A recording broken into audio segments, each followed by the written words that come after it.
read somebody else's posture and their eye contact, or a breath that they took before they responded, or a certain look in their eyes that just told me this person is full of shit.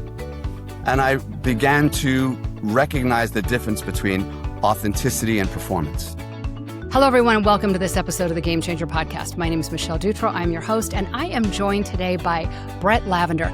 He is the persuasive lion. We're going to find out exactly why that is.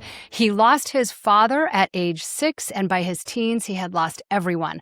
No parents, no siblings, no safety net. Alone in the world, he taught himself to read people, the tone, the body, the things underneath the words, because he had to. And listen, we all know it does not matter what your job is. Communication, how you're perceived and how you perceive others is going to determine everything. So this episode, no matter where you are, what you do for a living or anything else, you are going to have some great takeaways. Back to it. He turned that survival instinct into a system. Today, he trains Fortune 100 executives, trial attorneys, and elite performers to command a room before they even open their mouths. Brett, welcome to the show. What did I leave out that people need to know before we jump in? Oh, wow. Well, I'll just piggyback. First of all, thank you so much. I'm really excited to be here. I'll just piggyback on what you said. I mean, the human condition, what I call the human epidemic, is a worldwide lack of awareness of self, lack of awareness of others, lack of awareness of how we show up, how we react to people. We're thinking about the next thing we want to say before we even track the reaction from people as to the last thing we said. And starting out with how we communicate. The real epidemic here is lack of ability to deliver what I call the lost languages, which is the first part of my program. And it's basic instinct. It's eye contact, body language, facial expressions, tone of voice, melody, pitch, the way you speak, pauses, breathing, silence, timing, cadence, frequency, I could go on and on and on.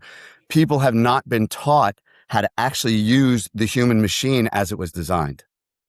And here's, Brett and I have a lot of overlap on a million different ways.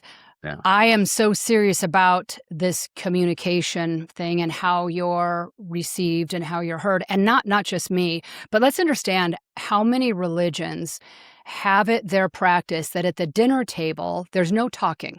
It's silence, no talking at the dinner table. And why? Let's just do some basic fundamental digestion. Under stress, the digestive system shuts down, stops processing. So rather than assume that we're going to talk and enjoy the conversation, odds are at some point, someone's going to say something that's going to go sideways and is going to stress someone out. So why take the chance of how that conversation is going to go? You know what we're going to do? Not talk. It's a very real thing that if you care at all. Here's another one, because, I love having job security, to be out anywhere and hear a parent yell at their kid, well, we'll just talk about that over dinner. And I'm thinking, oh, you're going to have issues later on. I'll be talking to you later on when you can't digest food anymore. So this thing about communication, it affects everything, not only with others, how you digest, your immune system, the list goes on. So this is critical. Before we keep going, mainly me, back us up. I mentioned your childhood. Yeah. This really was the impetus and the start of everything. I mean, you could have read a bunch of books, certainly gone to seminars and whatnot, but you learned the old school way, which is learning by trial and error and by example and what life kind of threw your way. So take us back to not just the things that happened, but who you became back then because of it. Well, that's a big story, and that is definitely the reason that we're on this call today and the reason that I do the work that I do. I just want to refer back to one thing that you said before we move on, because you were talking about silence at dinner, which is extreme, by the way. But the general principle there, the fundamental principle is accurate. And when I coach clients into my second phase of my program, I encourage them to make a contract with themselves. And the contract is protect your nervous system at all costs. So yeah, when we're sitting at dinner and we don't want to get into a fight with our spouse or our kids or our siblings or whatever, that's part of it. But the contract bleeds out into your entire existence, whether it's health related, finance, relational, anything going on in your life that taxes your nervous system immediately presses the gas pedal all the way to the floor, speeds up your life, takes away your ability to think clearly, takes away your ability to speak clearly, your pheromones fired, everything shifts when you allow your nervous system that type of taxation. So that really is the fundamental contract that I bring people into, just kind of piggybacking on what you were saying about silence at dinner. But Yes. circling back to my story, I mean, yeah, I mean, what you said was just kind of the tip of the iceberg. No siblings, so I'm an only child.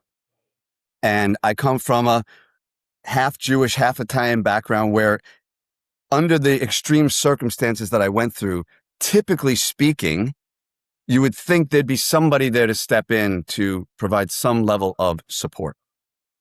Well, so I was born and all four of my grandparents had already passed away.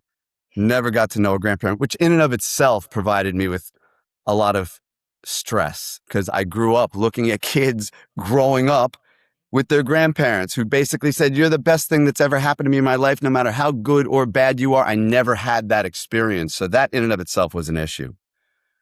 When I was 2 weeks old, my mother's brother, who was my only uncle, passed away. I don't even remember what the causes of that were.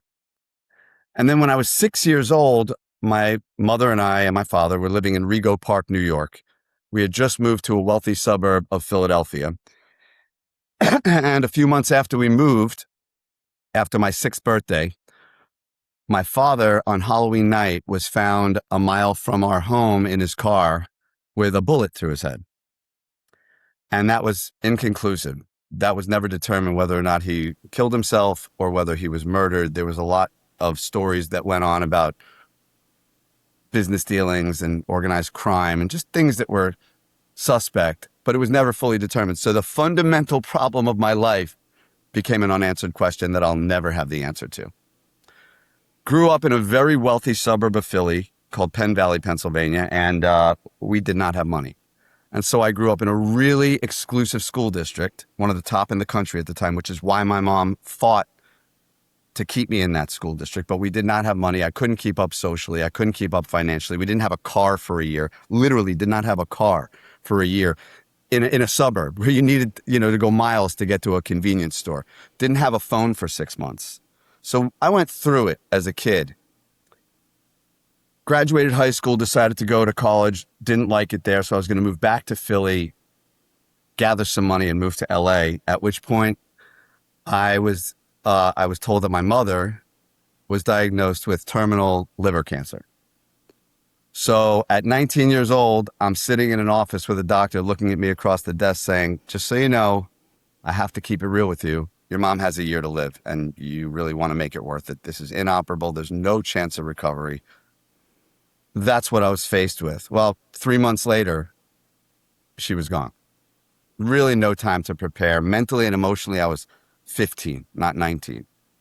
And so that was the impetus for this entire process. And it wasn't until years and years later that I realized that starting with the violent death of my dad, I had a radar installed in me. Nature installed a very hyper-vigilant, apex predator-like pattern recognition, depth perception, behavioral understanding radar. Because I needed protection and I didn't have it. I was walking a tightrope with no net. And even from 6 years old, I realized I did not have a guide. I did not have a mentor. I did not have a disciplinarian. I had me. And at the time, I didn't understand what the hell to do. But I didn't realize until just recently, I was developing these skills over the course of decades. I just didn't have a language for it.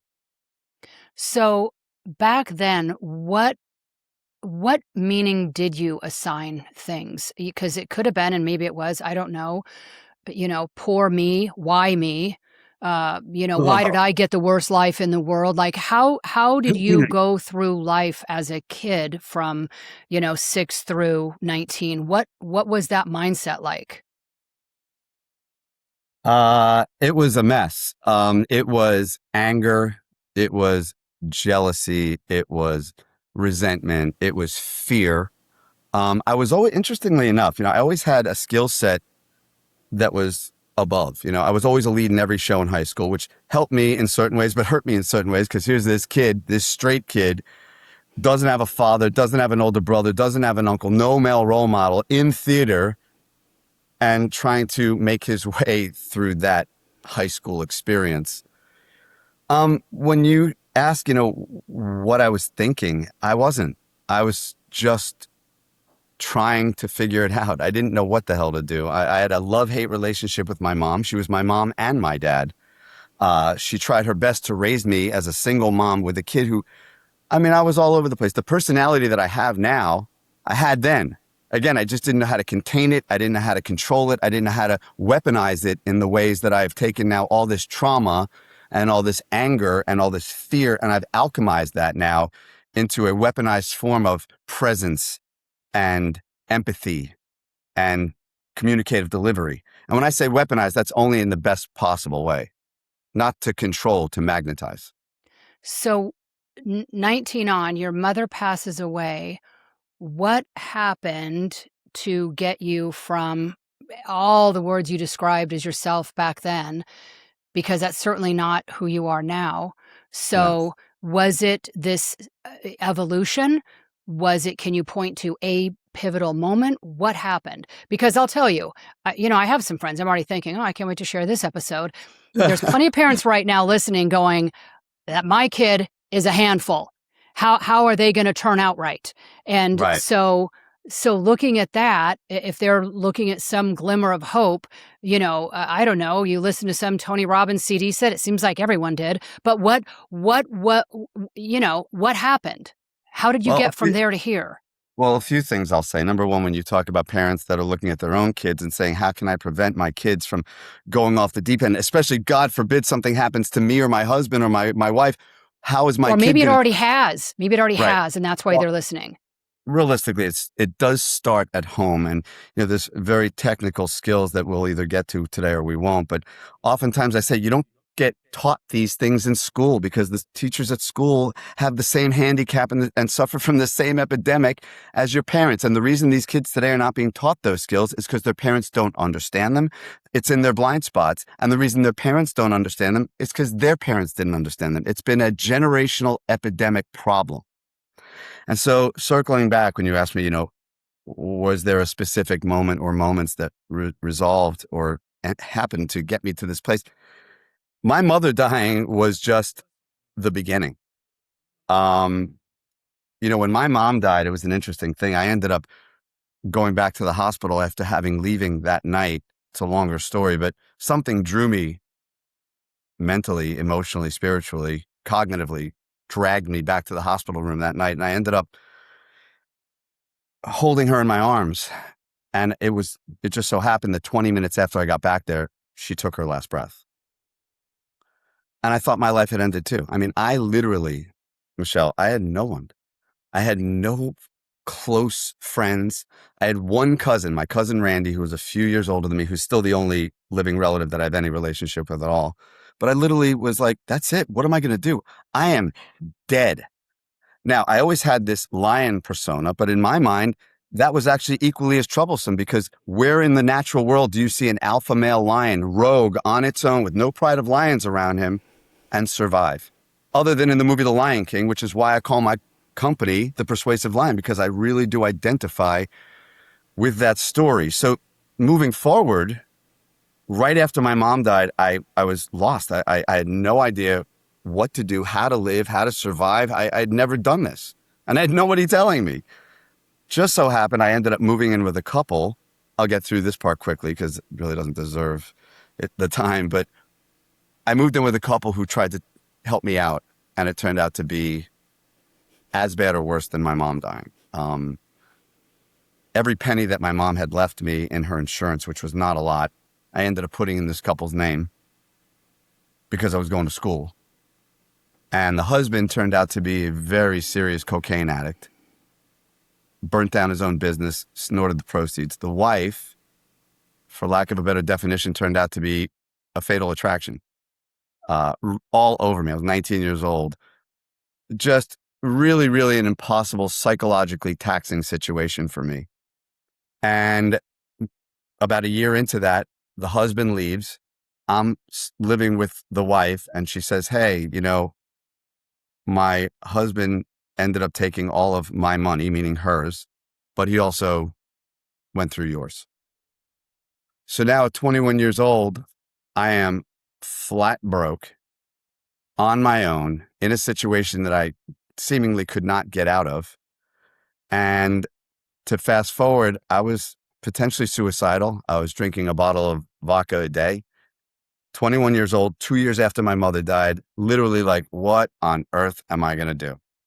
The And right only now is saving where there's the movie break, and we're thinking, oh my word, this is the commercial break. What happens in this guy's life? Because that's about as rock bottom as you can get.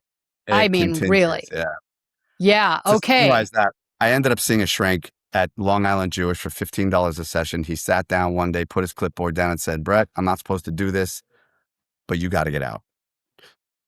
Cut off the situation, no matter what you think you're going to lose. If you survive long enough, you're going to create something huge. He was like, look at the way you talk, look at the way you vibe, look at who you are. Do not let this hold you back. And that was one of the defining moments that changed my life. And I moved out 2 weeks later from this bad situation. No money, no furniture. 22 years old, started my life with nothing. You know, you bring up a very important point, though, and that is that when people think, well, at least this bad situation is better than no situation at all. No, it's not. No, your environment is everything. And if your environment is horrible for all the reasons, I know there's that line, you know, the devil that you know is better than the devil you don't know. Get to know the new devil, because this one, if it's a bad one, this is not serving you. And so I hope that people stop long enough on that point to realize that had you stayed, I mean, who knows? Who knows what would have happened with you? But the reality was, it was a critical component of you getting a new life, was getting out of that. 1,000%. And for the record, I wouldn't change a thing. No, absolutely. Oh, I know. You and I talked offline for a long time about the life that we choose, and how it lends itself to everything that we need to learn and grow through and become and experience to be who we are today. So now you're out of the thing. You had some great advice, great mentorship, at least there at the right time when you needed it. What continued to build you and turn these experiences? Because look, a lot of people have experiences, but they don't turn them into skills. Right. You did. Right. So what made you click and go, these experiences can be useful skills, not only for me, it has to start with you. You've really got to put it into play before you can teach others. How did that come about? So I'm glad you asked that, because this is fascinating.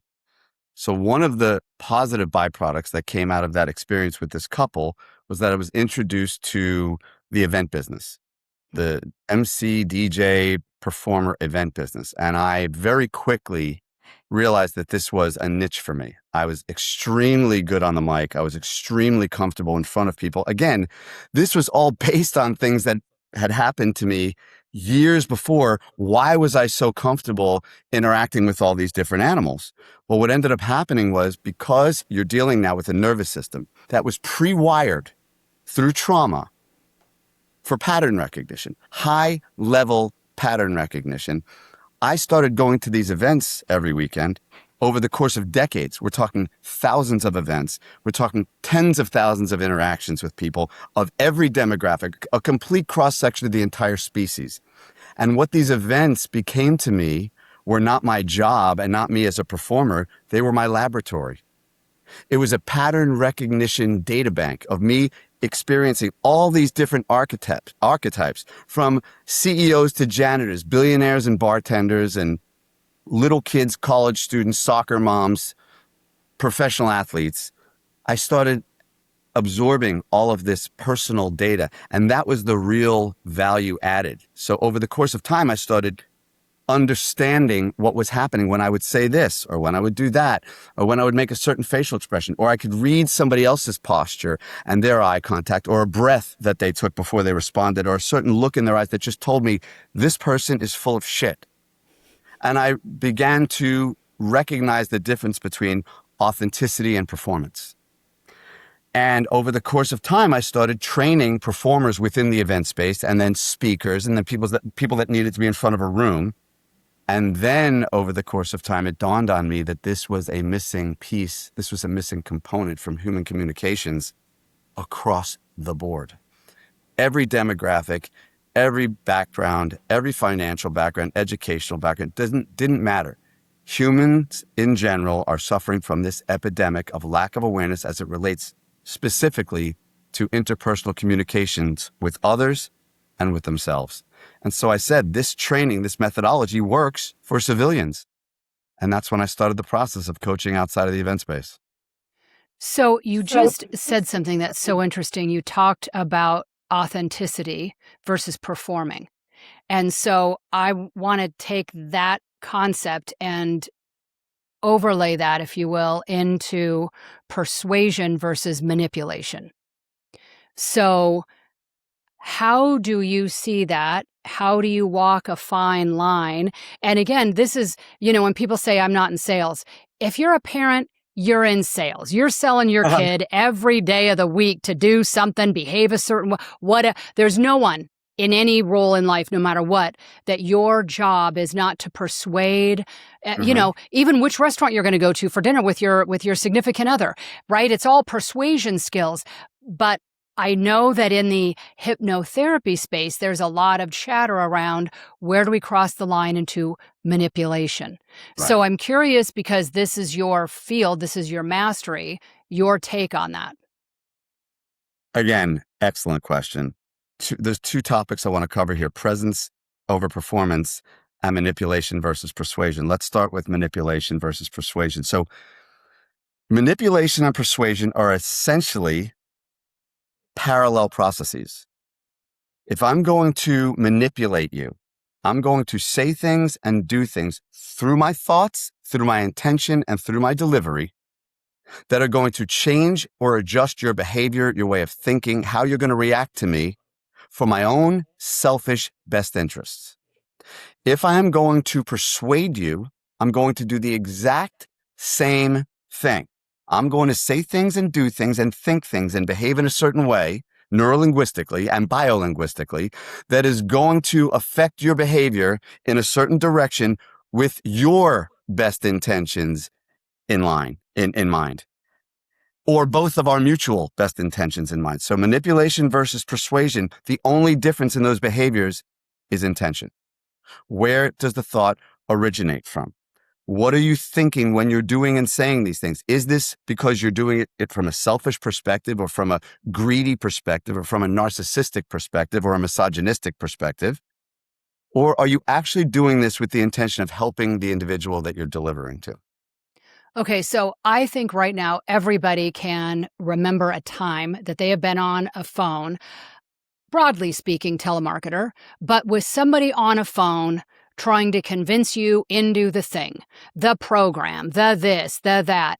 And that person would say, oh, but, and they have, I mean, I can hear 1,000 voices, and half of which I probably bought from, but I can hear in the background them saying, you have no idea how good this is for you. I am doing you such a favor right now because I am on the phone letting you know that if you don't do this, you'll regret it for the rest of your life. This is the most important thing. And now I want to ask the question on behalf of everybody who's been in that conversation before. Is the difference then you're saying whether or not they believe it? Like, if this is just their next paycheck and they really don't care about the program and they really don't care, like as soon as they hang up, they're out for drinks with their friends, that's manipulation. But it's persuasion if they truly believe this program is life-changing, and from everything I've heard about where you are in life, this really will help you. So then it falls into persuasion. 1,000%. Well, let's keep it very real.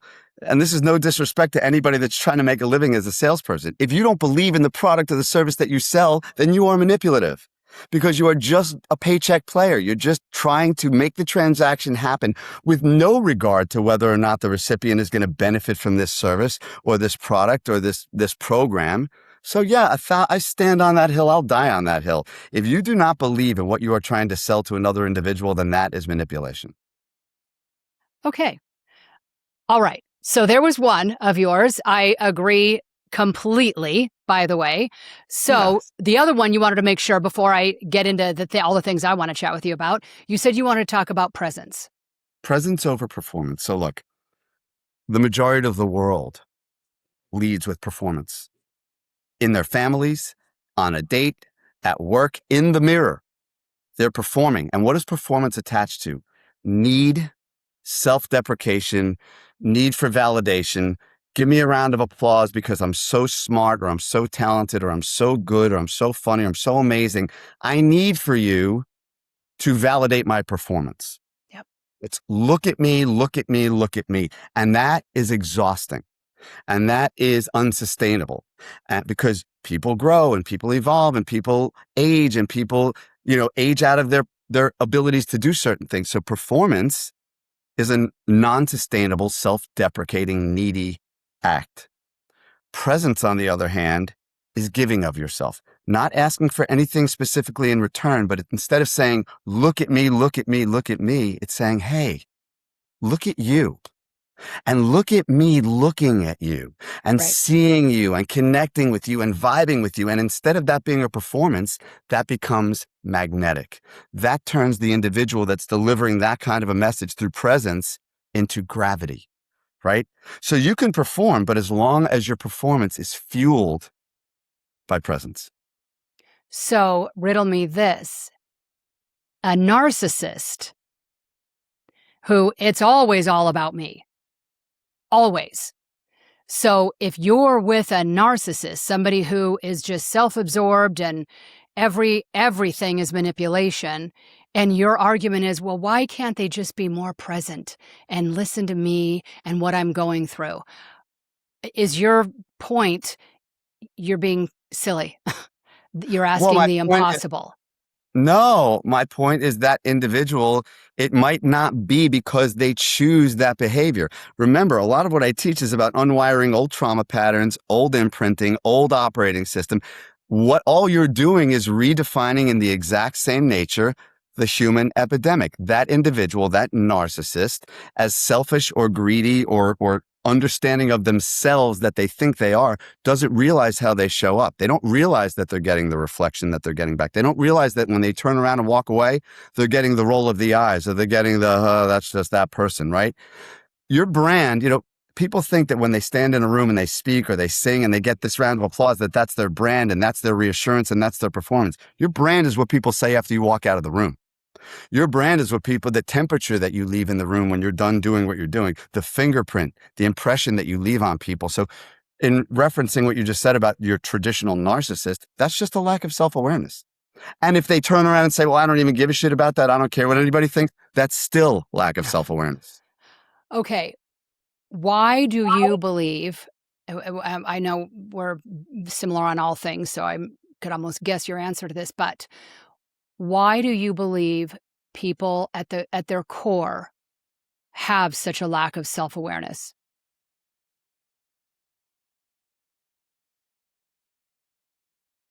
I mean, that's a societal thing. This has evolved over generations,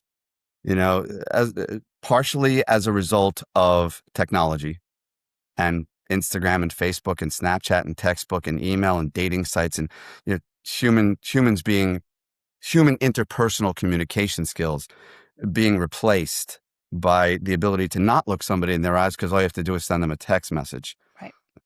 The other issue, and this is a bigger problem, is, and I firmly believe what I'm about to talk to you about, we live, or they live, in what I like to call the five senses prison. And the five senses that we have been told that we operate under are sight, taste, touch, smell, and hearing. So when we're talking about just those five things in terms of awareness, right? Most people, at least the ones that I encounter, are taught to believe and truly believe, or they don't even think about it metacognitively, that these are receivers of information. And that's it. You see something, you have a thought about it, or it gives you some kind of an emotion or a response to it, and then you react. But that's a fraction of what those are there for. These are transceivers. These are transmitters of information. In fact, the transmission process through your eyes is way more potent and powerful than the reception, because you can communicate. When you asked, how can you walk into a room and communicate a message or communicate an emotion or feeling without opening your mouth? Well, that happens every single time you open your eyes. You can deliver every emotion that you could possibly think about through your eyes without saying a word. Hatred, anger, love, fear, silliness, playfulness, creepiness, on and on and on. Then we talk about your voice and the vocal melody that you speak. And well, nobody talks to individuals when they teach them speaking techniques about the actual vocal melody, which is one of the major problems in the human epidemic, is people speak in a language outside of the words, and the words are problematic in and of themselves, outside of the words, that is completely disconnected and counterintuitive to the original thought that they were thinking. And that happens all the time on every interview I've ever done with new clients, every podcast I've ever gone on. Everyone is in need of an education about vocal melody. So where is all this going? Humans don't even understand the nature of the machine that they've been given, let alone the things that exist outside of what we can see, taste, touch, smell, and hear. So the person that's listening right now, I can hear it. What do you mean by vocal melody? Give me an example of like two sentences back to back, vocal melody, no vocal melody. So someone go, oh, okay, now I can start to pay attention to myself and see how I'm showing up. Well, there's two things that we could talk about here. One is just the basic. I do an exercise called the 4 questions. And I don't want to go through it because I don't want to burn time now, but I'll just explain what it is. I ask my client or a room that I'm coaching to answer 4 questions in consecutive order and connect them like a conversation, not statement after statement. So what is your name? Where are you from? What do you do? And why are you here? 90%, 95 or higher percent of the population that I encounter when they do this exercise will always answer those first 3 phrases on what we call the upturn. So they'll say, my name is Brett, and I'm from Hoboken, New Jersey, and I'm a communications expert, Yep. and I'm here to talk about the vocal downturn, right? When that should have gone, hi, my name is Brett, and I'm from Hoboken, New Jersey, and I'm a communications expert. So the upturn, to give you the quick lesson, sounds like a question or a Valley Girl, like from the movie Clueless, right? Oh my God, right? The downturn is utilized historically, primordially, since we're little kids, to designate a statement, a demand, a command, or a request. Do this now, right? So you're a little kid and your dad goes, Michelle, take the garbage out. Well, that wasn't a question, but melodically it was positioned as a question. So what does Michelle do as a little kid? Yeah. I'll get to it. When I'm done doing what I'm doing. Michelle, come on, take the garbage out. All right. I said, I'll get to it. Now watch. Michelle, take the garbage out. Oh, now he means business.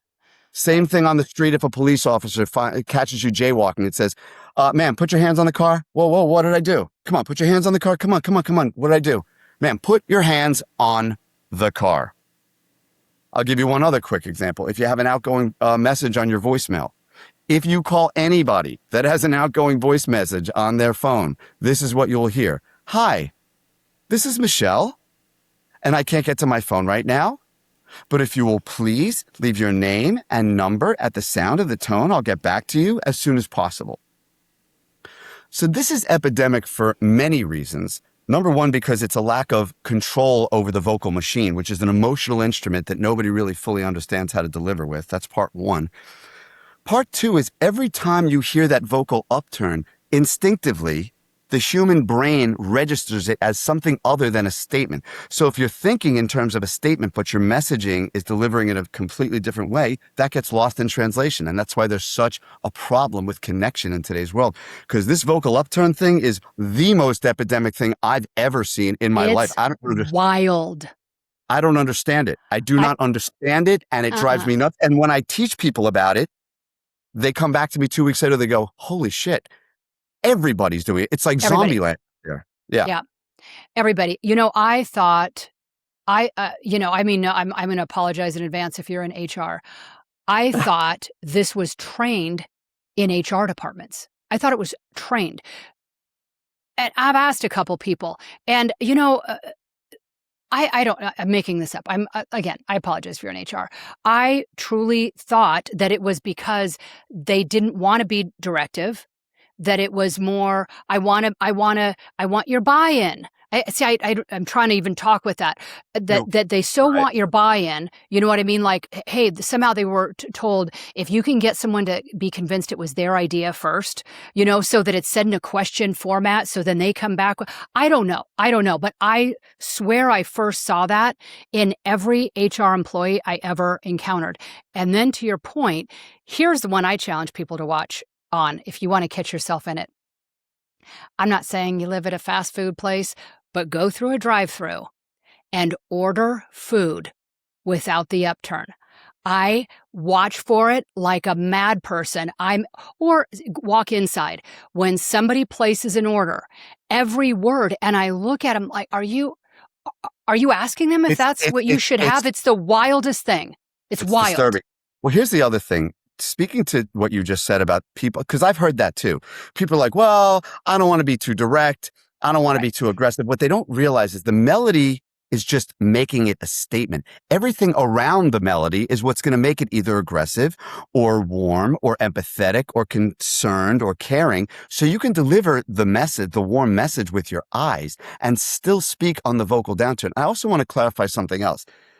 You don't want to you want to practice this thing so that you can practice perfect so you can play great. You'll never do it perfectly in the real world. Why? Because you don't want to sound like a Marine drill sergeant. You don't want to do every single statement on the downturn like you sound like you are commanding every word that comes out of your mouth. Right. You want Correct. to use it for creative license and color. But here's the real trick. I don't teach people how to deliver the downturn for the sake of learning the downturn. I teach people to deliver on the downturn for the sake of learning how to control the instrument. Yes. So that you can do it consciously.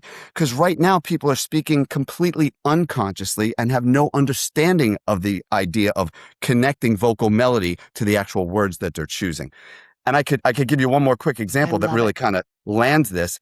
So you had mentioned in the beginning of this part, 2 separate sentences, one that has this melody or one that has that melody, let's say, right? So usually I'll have a whiteboard behind me and I'll write 2 separate 3-word sentences, the exact same words. Let's eat grandpa, right? 3 words, one on top, one on bottom. And I ask the audience, what's the difference between these 2 sentences? And the answer is nothing, right? Until I give it melody, until I give it flavor. And so I take a red marker and I go, okay, what does this top sentence say based on these accent marks, that these guides to the melody? And the first sentence says, let's eat grandpa. So then I asked them to repeat that back. Let's eat, Grandpa. Well, what does that mean? It's a very specific meaning. 3 words. It means something very specific. Let's go eat, Grandpa. Who am I talking to? Just Grandpa. What's the idea? I'm going to ask my grandpa to go eat, which means it's a happy thought. It all originated from the thought, just the thought. The thought now controls my face because when I say it, watch. Let's eat, Grandpa. I can't control that because I'm thinking a very specific thing and the melody is guiding my machine to do things physiologically and biologically, right? Let's eat, Grandpa is very specific. Now I go to the second sentence and I don't change one word. I don't change one letter. I just change the melody of 2 notes, 2 syllables in a 3-word, 4-syllable sentence. And the second sentence says, let's eat, Grandpa. And I asked the audience to repeat that back. And I said, okay, now what does that mean? Well, that means something very different. That means let's not talk to Grandpa, but let's talk about Grandpa. To everybody but Grandpa. Nothing changed other than the melody. Think about that. Now, I'm also not talking about having a nice lunch or dinner with my grandpa. I'm talking about becoming a psychopath and killing and eating my grandfather. My face changes. My pheromones change. The nature of every ounce of my delivery changes from what? The thought that controlled the melody that was attached to that thought, and it controlled the entire machine, which then controlled the responses from everybody around me. There's vocal melody. So I'm gonna add that example to my repertoire. I use the example a lot on what happens at the dinner table when I say, Right. listen, it's not about the words, it's the way you use them. So same thing, mine is 2 words, which is great sweater. If I said to you, again, same thing intentionally, I really love, you're not wearing a Sweater Associates shirt, and I were to say, Brett, great shirt. You would take that like, dang, this is just a shirt. I didn't, okay, wow, she's really thinking I'm all that in a bag of cats. Very different if we're getting ready before I hit record and I'm like, great shirt. You'd be like, wow, what is it stained? What is going on? Same words, right? But people, here's the thing. People pay attention. How you come across, people are picking up on. And when you come back and say, well, I didn't say that. I just simply said, no, but you did. Oh, you're so But you spot on. did. So spot But you on. did say that, right? You're That so is, in fact, exactly what you communicated. Yeah, it's So, never words. It's no, 5% of the words. It's always the no, delivery. no. And your melody is my synonymous energy. The energy behind what you're saying, I pick up every single day of the week, right? Yeah, Whatever, if that was written on a transcript, that is not anything to do with what you actually said. That's 1,000%. at all. So, which is why texting doesn't work. Even if you want to throw in emojis, wink, wink. Okay, you know what? 9 times out of 10, problems come from the written word, which was not how you intended. And even if you were not being sarcastic, if that person has a little bit of a grievance with you, they're going to read the words that way. They're going to Yeah. hear sarcasm in your voice through a text. Okay, all right, here we go. I That- told you, I mean, we could talk for so long. Oh, yeah. Another point I want to talk about, because it is across many disciplines and it doesn't get talked about near enough. And that is how you feel about how you feel. So here's how I mean that across many disciplines. And I'm going to add a layer to this, so Buddhists out there don't get offended with me. But in Buddhism, this is called the second arrow, which is the first one is being shot. The second one is your reaction to being shot. I'm going to add a layer onto that it's not just your reaction to being shot, but what I want to talk about here is then how you feel about your reaction. Mhm. And in tapping or emotional freedom technique, the very first thing you ever do is the setup, which is even though I feel, right? Even though I'm angry, even though I'm mad, even though I'm jealous, right? I love and accept myself anyway. And the whole point of that setup statement is everything that I want to spend a minute talking about is the beating ourselves up and being hard on ourselves or locking in Pandora's box or whatever we want to assign to it when how I feel about this, I shouldn't, or it's wrong of me, or I feel guilty, and now I've got a whole nother thing that I'm dealing with emotionally, which is how I feel about how I feel. Yeah. So let's talk about that from your perspective, because I think it is a very not talked about thing enough. That is worded horribly. It's just not spoken about enough when I think it is one of the main things that really holds people back, that really trips people up is just this acceptance and sitting with and understanding, how do I feel about how I feel? And why is that showing up for me? And what does that mean? And what meaning am I assigning it? But like we just talked about on this lack of awareness, we're a microwave society. We don't have time to sit and reflect about that, which, leads us to this whole epidemic problem that we have in society. But I do want to hear from your perspective and through your lens, because you've referenced it on other shows and in other writings, how we feel about how we feel. So talk to us about that. Yeah. Well, first of all, it's interesting because feelings, emotions, people experience those things and they think they're real. And they think that they actually exist anywhere outside of the 6 inches between our ears. It's the only place that they exist. And I think people get caught up in the fact, well, if this is the way I feel, it must be real. And then I get aggravated and think about the feeling. And then I get caught up in that. And then I feel worse about it. Yep. So I had an interesting experience. I used to have a very bad temper, as you would imagine, trauma, my whole experience. It was just, I was always very bravado, very about my rights and my way. So I had road rage often. I would get into it with people on the road for no good reason. And one day I got into it with this guy and we're cutting each other off. And then, once 2 guys get into it like that and they're unaware of how that really looks, it's on. You're off to the races. And so we're brake checking each other and it was getting hectic. And so now this guy rolls down his window and indicates he wants me to, pull off the road. So I'm like, all right, let's go. We both pull off the road and I'm ready. I'm ready to open my door and get into something that I look back now on. And I'm like, are you crazy? Like, what on earth would possess you to go to those lengths? And as I get out of my car, this guy slams his door, flips me off, takes off laughing. And I'm like, I'm gonna, losing my mind, right? And I get back Yeah. in my car and I'm angry and am I gonna go after this? I stop myself and I said, wait a minute, what the hell are you doing right now? And in that moment, I just had this light bulb go off and I said, it almost was like astral projection. I don't know if you ever saw the movie Doctor Strange. I was outside of it, looking at the whole scene as if I was somebody else, watching me, watching this guy pull off and laugh at me. And then thinking to myself, this guy is not going to think about me for the rest of his life. And I'm sitting here taxing my nervous system, speeding up mine, causing myself more aggravation over what? So I stopped myself and I asked myself the question, well, you feel angry.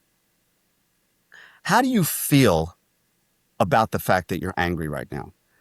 Because if I'm angry about the fact that I allowed this guy to get me angry, then I'm angrier. Then I'm angry squared. Then I'm exponentially angry, right? But if I stop and say, wait a minute, this guy got the best of me. He was kind of a jerk off. I had a moment and I'm entitled to be angry for a few seconds. I can't let it consume me. But the overriding thought became, I'm okay with it.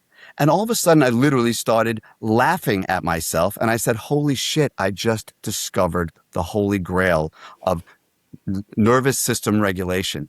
It wasn't how I felt. It was about how I felt about feeling that way. And then I started thinking I can apply this to everything. I can apply this to a first date. I can apply this to walking up to a home for a sales meeting saying, I'm nervous right now, but wait a minute, hold on. This is an important sales meeting. I need this sale. I need to get my numbers up. A little nervous anticipation, a little anxious anticipation might be just the push I need to get me in the right frame of mind. I'm okay with it. And then the next thing I know, it's almost like an eraser and it just erases the original feeling. And the overriding thought becomes, we're okay with this. You're just where you need to be. Shut up and breathe. Yeah. It's okay. Accepting what is.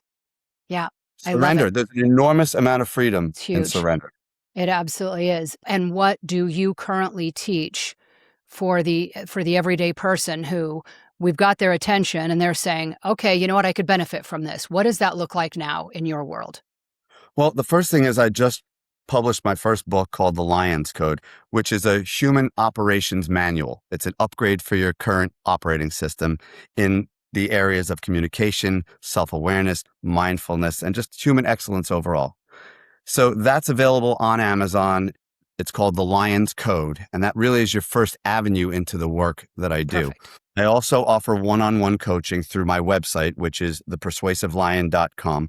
So I do high-level one-on-one coaching. I do pilot programs for organizations where I'll come in kind of like an undercover boss. For example, if it's a sales organization, I'll evaluate the culture. I'll go through the communication style and culture, and then I'll do a 10-week or 18-week pilot program, after which we can create a whole video series. I do small group trainings as well for law firms and sales organizations. I work with professional sports teams. You can get a lot of my information also on my Instagram, which is at Brett Lavender Official. And I'm open to all different kinds of opportunities. I also do keynote speaking. So any organizations out there that want me to come in and do a 1 hour, 2 hour boot camp that these people will walk out of there with valuable tools immediately. So there's very, very many options that you can talk to me about.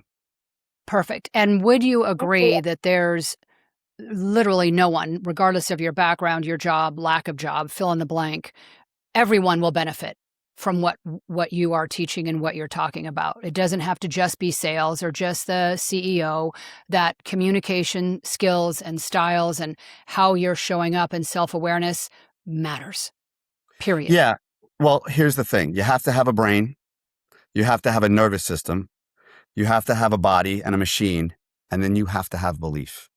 You have to have belief in this process. You have to have belief in the fact that your mind and your thoughts and your brain are controlling way more than just the words that come out of your mouth. You have to have an absolute desire for this, like you want it more than you want your next breath. And then you have to have commitment and discipline and persistence. And that is the barrier to entry. But I mean, yeah, this communication process is available to anybody that's willing to take a look in the mirror, clean the mirror first, take a real honest look at themselves, and jump off the cliff and grow your wings on the way down and try something new. One other thing that I'll add is in a few days, I'm offering a free masterclass webinar to kind of expose new people onto this process. And that's going to be on Zoom. You can get the link. I believe we're going to drop the link here, but you can also go to Brett Lavender Official, and that's going to be on Sunday, August 16th, 2026, this year at 3 p.m. If you happen to be watching this episode after that, stay tuned on my Instagram, because I'm always going to be doing probably once a month, maybe once every 2 months, the same type of free webinar to update people on this kind of concept. Fantastic. So yes, that link will be in show notes. So if you catch this before August 16th, definitely click on that. It's free. That's amazing. And I know for a fact people are going to walk away not feeling that they were being sold to, actually being educated, actually learning something. So many webinars are just a sales pitch for the next thing. And you're done with that hour and you're thinking, I didn't learn a thing. And I know that's not the case with you. I know it's not. You are going to learn so much. Yeah, these are tangible walkaways. Even from my 1 hour pitch, it's eye contact, it's vocal melody, and it's learning how to use this in a more effective way to control this, to control that. Perfect. And if you were listening to that, there was a lot of hand gesturing going on right now. So if you're listening on audio and you're like, wow, that was a lot of this and that, and I don't know what that was, or go catch us on YouTube and then you'll see what he was just doing with his hands. Okay, Brett, I wrap up the show with the same question to everybody, nearly 200 episodes in. So this is no different. And we're both big fans of the word believe. So that's why I close the show this way. What is one thing that you absolutely believe to be true?